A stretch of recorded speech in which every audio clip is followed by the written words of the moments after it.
Hey there, BC with Combustion Monkey here. Thank you for taking the time to watch this video. I know if you're looking at this, you're probably having the same trouble that I had trying to program your Homelink with your rolling garage door opener, which means it changes the code every time you press the button.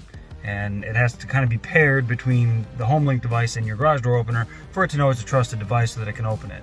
Basically, if you program it to just your remote, what's going to happen is it's going to know that code, but then moving forward, the next code it won't know. So that's why when they say rolling code, that's why you have that smart button on your Genie or whatever the garage door opener you have.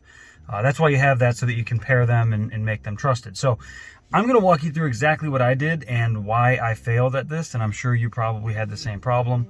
It seems pretty straightforward in the instructions from MOPAR, but yeah, we're going to make it simpler. Here we go.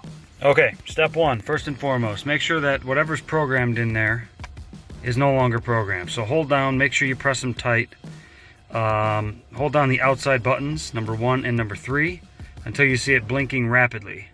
Once you see it blinking rapidly like that, you know that it's been reset. Step 2 is going to be holding down the button that you want to program and holding down the button on your garage door opener. So you're going to notice I now have the garage door going down, and I have a rapid, fast blinking light on my Homelink.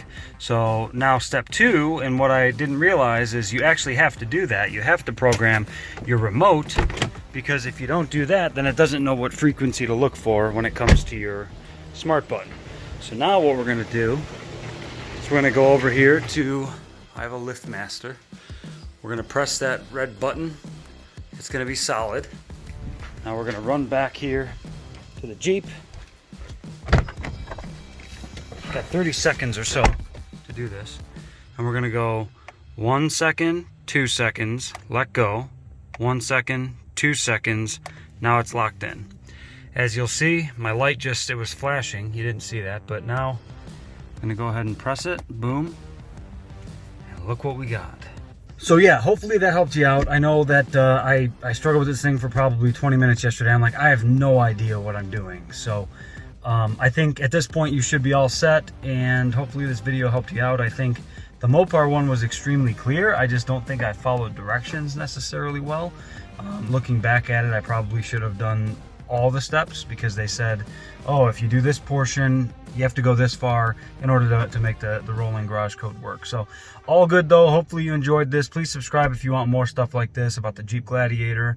I have the Jeep Gladiator Launch Edition, which I really love, and I'm going to continue to make videos about it. Stay healthy out there. I know it's a crazy time. We'll get through it. Talk to you later.